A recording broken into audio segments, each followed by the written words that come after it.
Just two preseason games stand between the Minnesota Wild and the start of the regular season on October 12th. We'll set the stage for what the week has in store for the Wild. We'll talk remaining questions before the regular season starts. And as we talked about with last week's extensions for Matt Zuccarello and Marcus Foligno, sounds like Ryan Hartman is going to be getting one eventually as well. We discuss all that and more on today's episode of Locked on Wild. You're Locked on Wild, your daily podcast on the Minnesota Wild. Part of the Locked On Podcast Network, your team every day. Hey, this is Brandon Duham, and this is Locked on Wild. Welcome into another episode of Locked on Wild, your daily Minnesota Wild podcast. Part of the Locked on Podcast Network, your team every day. Thank you, as always, for making Locked on Wild your first listen each and every day. Make sure you subscribe on YouTube and your favorite podcast platforms so you don't miss out on any of our new episodes throughout the course of the week. On today's episode of Locked on Wild, we preview the final two preseason games for the Minnesota Wild before we get set for the regular season coming next week. We'll also talk remaining questions. What do we still need to know about this Wild team as the season draws closer? And of course, we'll talk about the potential for Ryan Hartman to get an extension to match what Matt Zuccarello and Marcus Foligno already got last week. My name is Seth Topal, your daily Minnesota Wild insider, and joining us to discuss plenty of interesting tidbits is our Monday regular, Alex Micheletti. Alex, by the time we talk next week, we will be full speed ahead on the start of the NHL season. And so I am extremely excited about that, as I'm sure you are as well. And there's a lot to get to here today, just kind of laying the tone, setting the stage for what we can expect come next week. Yeah, it was good to, they had the preseason game the other night, and we were actually able to watch it on TV. You were there in the press box, but it was just so nice to see some hockey again, even though it's, not a whole lot of the regulars were playing in that game, but it was just really nice to see the X and fans there, and it just gets you the juices flowing for the October 12th game. It'll be here soon enough against the Florida Panthers.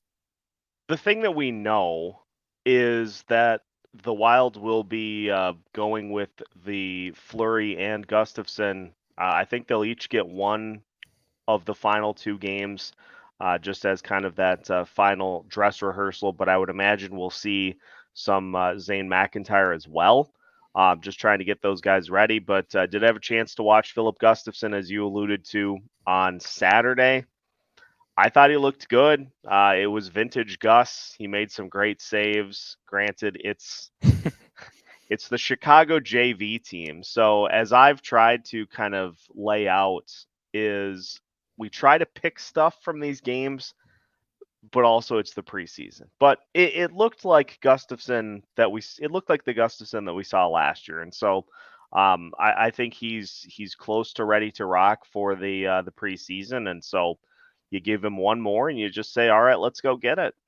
Yeah, you want to be careful. You're so close to the regular season, but it was good. Like you said, shake off any rust, or just get some live action at you, live shots, game type scenario settings. It was nice that game went to, it was short, but it went to overtime. So good to be in that kind of, type of situation, 3-on-3. And so in front of a crowd too, cause you can practice all you want, but once you have a crowd there and, it just, it's different. So, good that, both Fleury and Gus are, getting some, action here, no matter who's out there on the ice. I did not discuss this really much at all in the post game, but obviously there was a pretty serious injury situation that happened later on in the game, and it was a situation where, and I forget I had the name of the player, Savoy. Samuel Savoy, ended up trying to go for a hit on Alex Goligoski, tried to slam on the brakes, and just was not able to before he crashed into the boards. And I have here from the Blackhawks official Twitter account, team physician Dr. Michael Terry released the following medical update.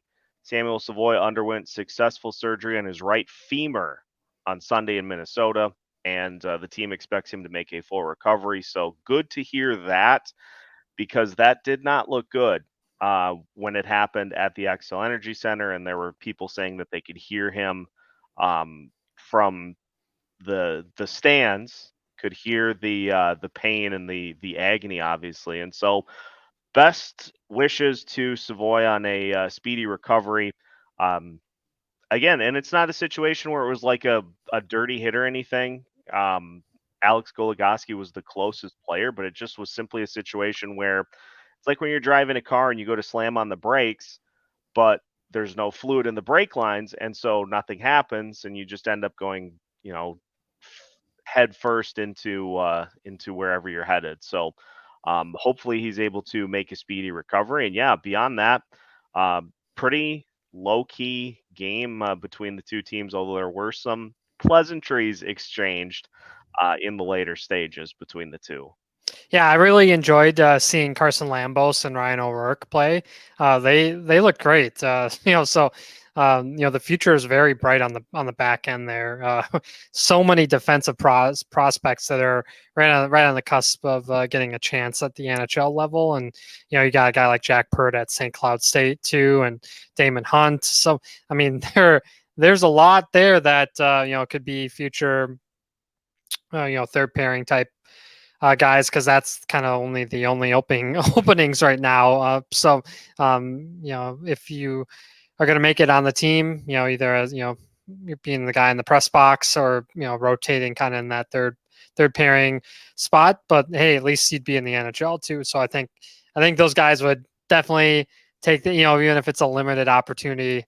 It's always always, of course, better to be in the best league in the world than instead of the bus rides in the AHL. So yeah, most definitely. And with the extensions last week, I feel pretty good in saying that I don't think we'll see one for Alex Goligoski, and John Merrill has this year and next year left. There will be spots unless one of those guys, unless John Merrill gets extended again. And I'm just going to say right now, if that happens, I am running for the hills, because there has been so much reaction to the extensions for Zuccarello and Foligno that if that one were to happen, hide the women and children, and just fill the lifeboats and just run as fast as you can.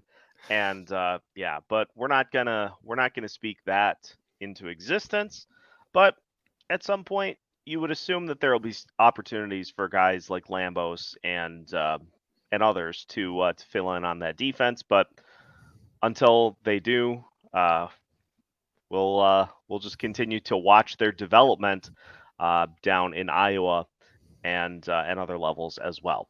That ties in perfectly to what we're going to discuss next, which is some potential remaining questions that have yet to be answered for this Wild team as we get set for the start of the regular season. And so I'll run through a couple of things that still need to be addressed as we continue today's episode of Locked on Wild after this.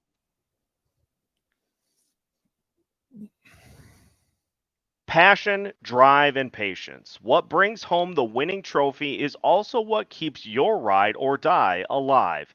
eBay Motors has everything you need to maintain your vehicle and level it up to peak performance. From superchargers, roof racks, exhaust kits, LED headlights, and more, whether you're into speed, power, or style, eBay Motors has got you covered. With over 122 million parts for your number one ride or die, you'll always find exactly what you're looking for. And with eBay Guaranteed Fit, your part is guaranteed to fit your ride every time, or your money back. Because with eBay Motors, you're burning rubber, not cash. With all the parts you need at prices you want, it's easy to turn your car into the MVP and bring home that win. Keep your ride or die alive at ebaymotors.com. Eligible items only, exclusions apply, eBay guaranteed fit only available to U.S. customers. Continuing today's episode of Locked On Wild, once again, thank you for making Locked On Wild your first listen each and every day. For the everydayers, make sure to tune in as we start to take a look at how the Wild stack up amongst the rest of the Central Division.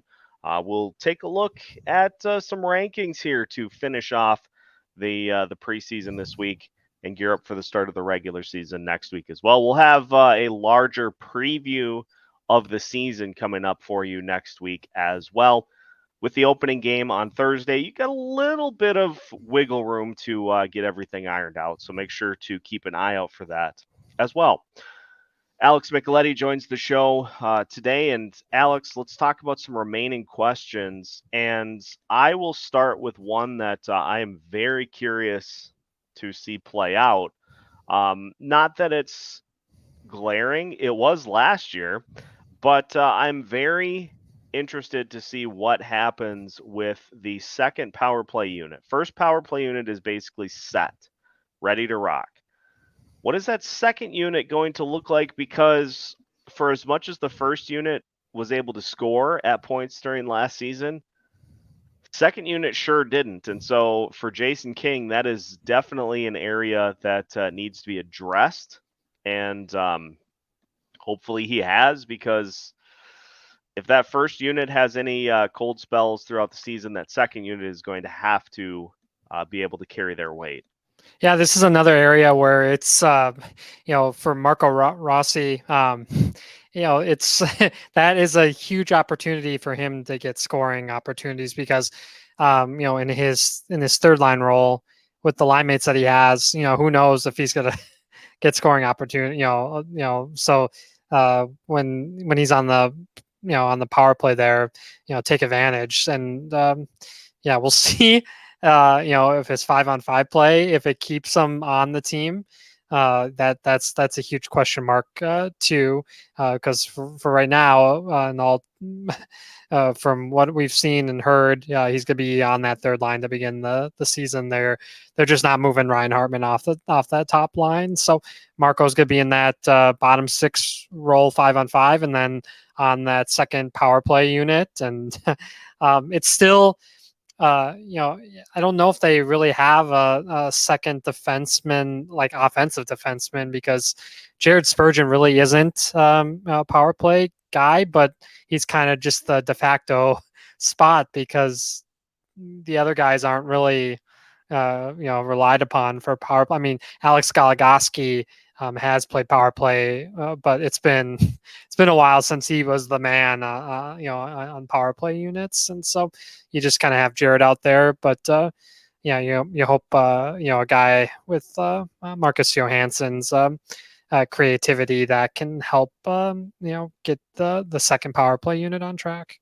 Yeah, and consistency is going to be a huge key for this unit.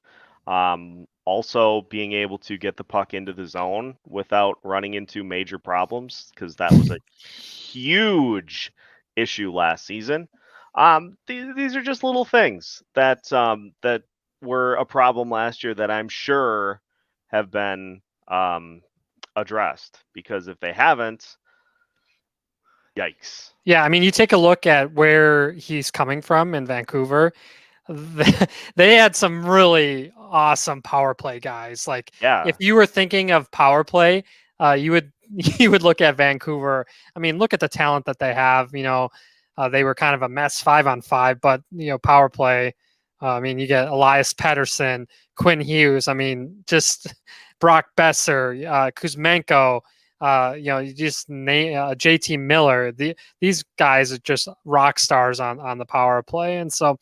It's different type of personnel here with the Wild, but the concepts can be the same. And just getting, like you said, getting the puck into the offensive zone is such a big deal. Just getting everything set up, for your power play, and if movement is such a big deal too, because we know that with this Wild team in the past that just puck movement has been stagnant at some points, and they make things easy for the penalty kill, and that's not you don't want to make it easy for them to get it out.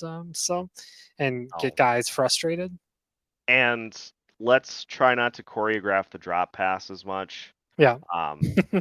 I don't know. I always look, and I know it's just looking at it from a visual perspective, but I like what we see from teams like Toronto, teams like Florida. I know Florida the last couple of seasons hasn't had the greatest success with postseason power play, but how they do it is you've got somebody that, pushes through the middle, but if they run into opposing players in the middle of the ice, they have an outlet on both sides. And so they can say, okay, I'm going to pass it up to the left side of the zone for a quick entry there. Or I'm going to pass it to the right side for a quick entry there. With the Wild, it seems like you get the drop pass and then it's like, well, let's give it to the guy that's going to bring it into the zone, but let's do so like 40 feet back from where we normally would have and just try to go full speed running into a wall. And yeah, it did not have the greatest level of success. And so that second power play is an area of concern for me. I'm not as worried about the penalty kill because I think we will see Connor Dewar and Brandon Duhaime more featured in those spots, and I think those guys will do just fine in that role. So on the special team side, it's power play 2 for me. And that segues into what is going to be my next area of question is that third line.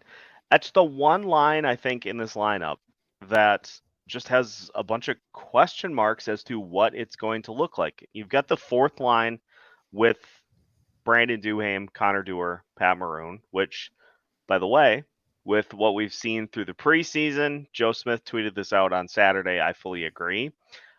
With the level of hustle that those two play with, that has led to just numerous 2-on-1s or breakaway opportunities between the two.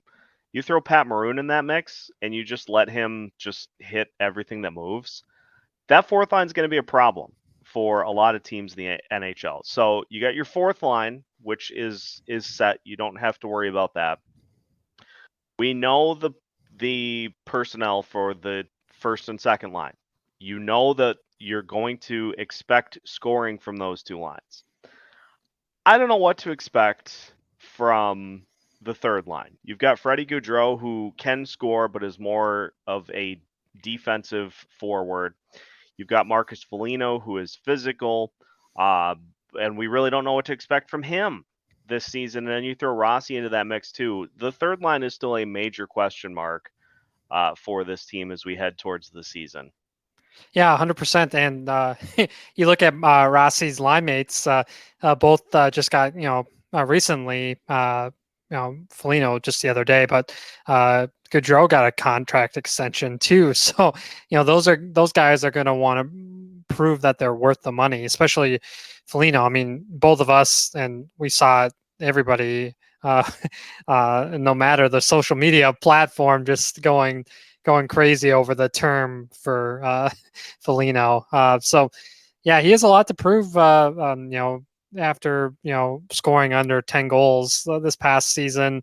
Maybe, the injuries had something to do with it, but, he's going to be fired up to, to say, yeah, I'm worth the 4 million, so in a bottom 6 role. But Guerin said it in his press conference too, that he values more than the points for Foligno, values the leadership, that he brings, and just the swagger attitude. And so, yeah, we'll see. It's definitely a strange fit for Marco Rossi. It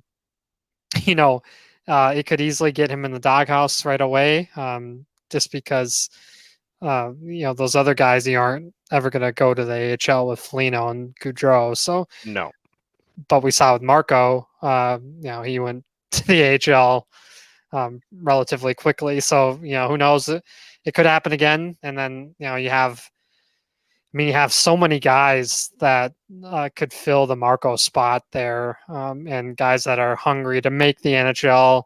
You have a guy like Vinny Lettieri that said, "I'm so tired of playing in the AHL," and you got Adam Beckman that it's like, "Hey, when is it ever going to be my turn?" Kahari's been in the NHL for a long time as well, and he's had a really nice training camp here in preseason. And then, what more can you say about Sammy Walker too? Every time he gets a chance, he produces. He's proved a lot of not guys that are critical of his game wrong, and it's just it's a numbers game too, with him being more expensive than the rest of the guys vying for that 13th press you could say press box spot. Yeah.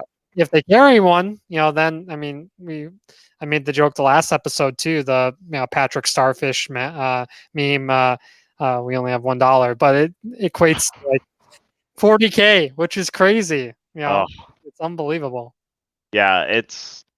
Russo talked about this on Saturday too. He tweeted out that it just doesn't make sense for this team to carry a 13th forward, and he's right. Which is why I don't think we're going to see it unless they go on a road trip with somebody that's injured or is kind of banged up. Then in that case, if you're going on a multi-game road trip, it makes sense to carry a 13th forward because you're probably going to need it. But at home, when Iowa is 4 hours away and you can, at 9 or 10 o'clock in the morning say, hey, we need somebody up here, and they can make it to St. Paul with plenty of time before the game starts, there's no need to carry a 13th forward there. So we're just not going to see it. But in the event that we do need a call up at some point this season, it's going to be Kara. It's going to be Lettieri, depending on who's out. Honestly, I said on Saturday, and I'll say it again. I think Nick Patan has looked really good, so he could be another guy that you see depending on who gets hurt. But yeah, the roster has few vacancies at this point. Pretty much everything is set by players that are here for a few years at least, and so a lot of what you see is what we're going to have 2-3 years from now. That's just the way it is. Yeah, 100%. And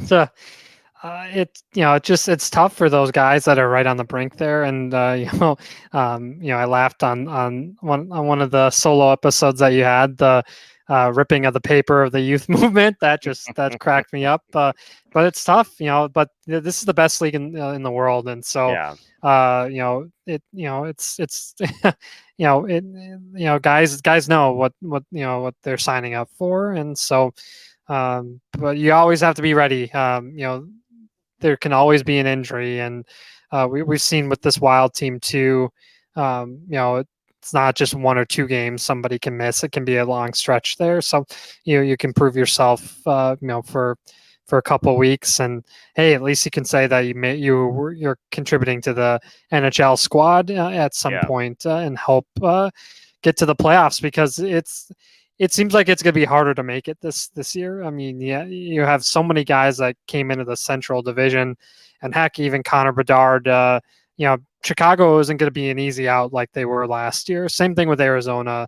He looked good this preseason. Like it's scary good. I mean, he's making guys look silly at the age of 18, and he's still not grown into his like full of man body yet too. So it's scary how good this kid is going to be too. We will finish today's episode by talking a little bit about what we can expect from Ryan Hartman's extension if it happens.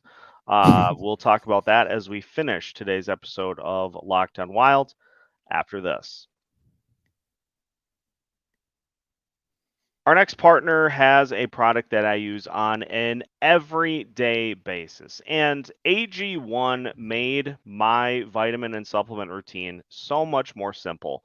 Gone are the days of having to get multiple bottles of vitamins and supplements, line them up, figure out what you're going to take on a daily basis, and then get it in your system before you leave for work.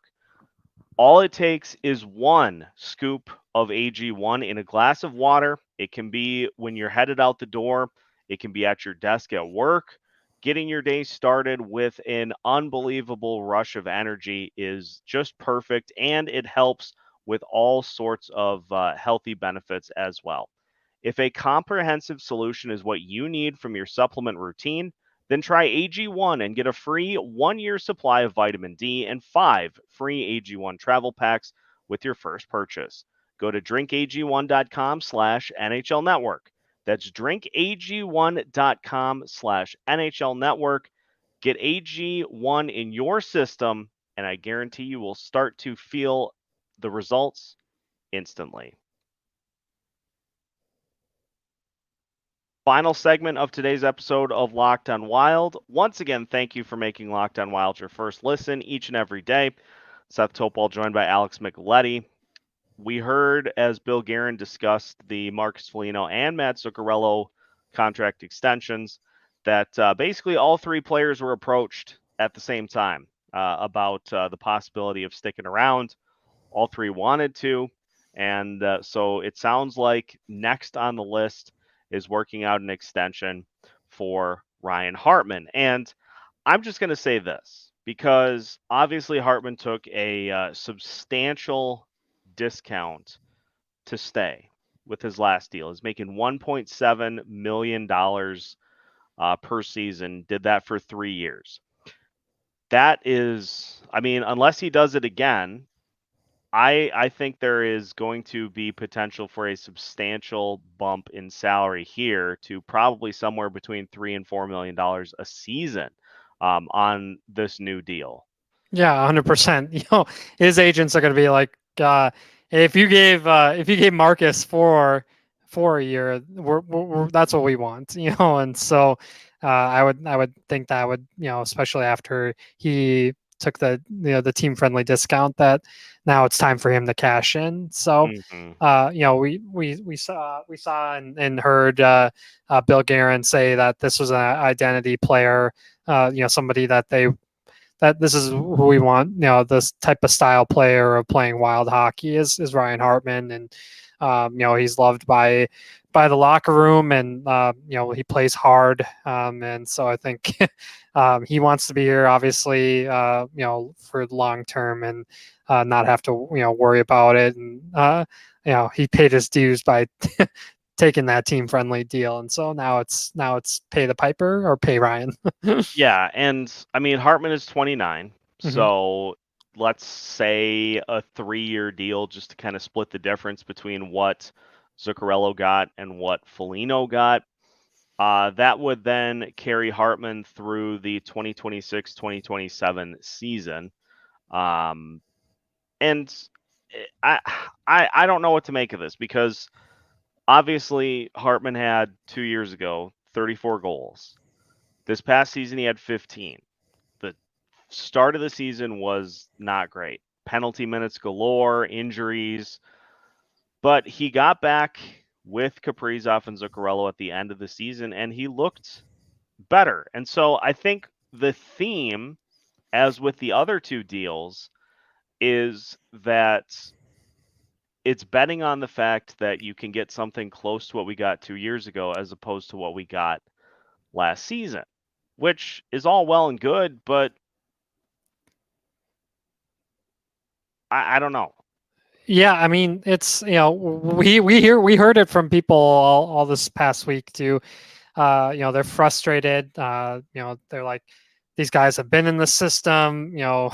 Can they get back to what they were when they had those big seasons? And yeah, you're just hoping that they don't run into injuries. But with the way they play, it's hard. They they play with an edge. They like to throw the body.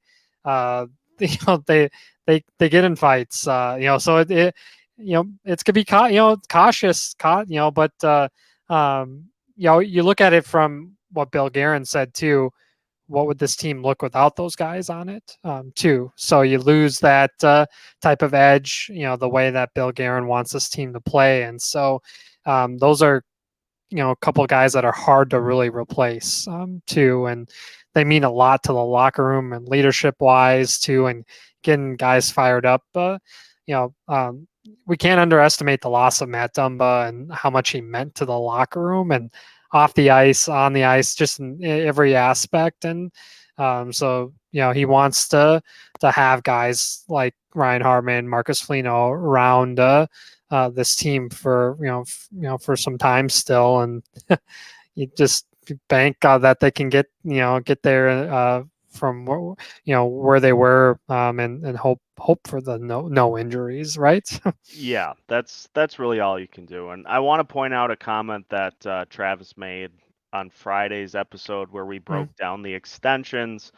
The reality of the situation, and I know it's equally frustrating because, as we talked about, you see guys like Sammy Walker come up and look good. Right. You see Adam Beckman get opportunities and look like he is an NHL player. The reality of the situation is that a lot of these guys that we have been told about through the Wild having one of the better farm systems in the NHL, there are going to be guys there that don't pan out. There are going to be guys that are labeled as can't miss in that grouping that don't work. That's just how prospects work. And it's not a Minnesota only problem. No. I mean, geez, you can go to any organization in the NHL and come up with a list of guys that just did not work out, and you're like, man, number 2 overall pick, we were dead set that guy was going to work, and they don't, because it's fits within the organization. There are a whole bunch of different factors that come into play when guys get to the NHL level. Do they fit the scheme? Do they have the temperament to go from being somebody that dominates at lower levels to kind of just blending in with guys that are the best at this sport? And so while we would like to see a bunch of prospects put in to see if they can cut it, you're dealing with guys who already have. And so that's where the decisions to keep this group together through the next couple of seasons, which are write-offs as it is with the dead cap hits, I get the frustration. I see the frustration, and I feel like I'm kind of trying to talk out of both sides of my mouth here, but I see both sides of it. I see people that are saying, keep this group together and see what happens. You're dealing with a lot of continuity, which should help you not have to try to continually reinvent the wheel every season. But then I also see you've locked up the entire group that has found ways to lose postseason series essentially the same way every time they do it. So we're in a situation, I think, where we're getting really tough. Yeah, you can see both sides of it, and I mean, it just the way it looks like it too. It seems like this initial wave that we keep talking about, those names.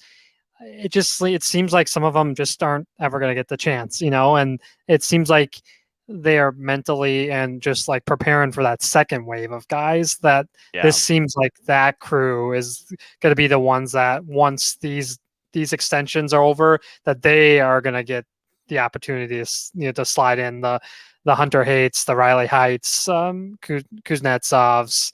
Those guys they're on their way, and they're going to be here very soon. The Liam Ogrens. It seems like that's who they're most excited about. And this is another name that I always like to bring up, and Vinny Lettieri might be in this type of category too, is a Kyle Rao. We know he dominated at every single level. He was a Minnesota kid, dominated high school, dominated at the U, really good AHL player. The NHL, it's just a different beast, different. The goalies are so much better. The game is faster. The crowds are bigger. It's just, there's a lot to deal with mentally too. Once you get to the NHL too, and a lot of these guys, they're super young still, and they're still adjusting to to being on their own, being on the road, just there's so much that goes into it. Fitness too. That's a huge deal too, and making sure you're in good enough shape for the NHL. You can't take nights off in the NHL. No. It's just and the GMs, they know, and the video is getting so much.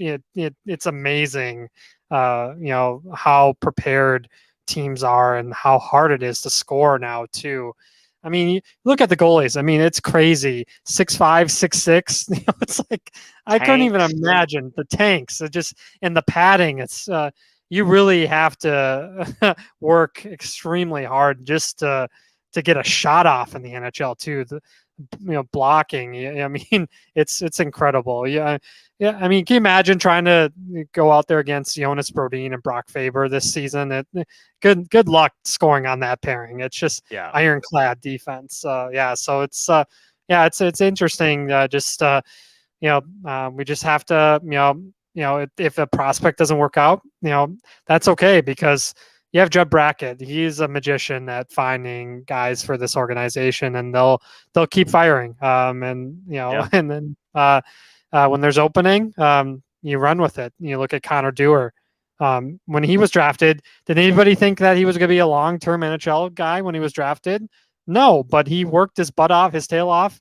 Same with Brandon Duhaime. I mean, he was at Providence, and he just watching him. I didn't think he would be anything special, but he worked extremely hard. And when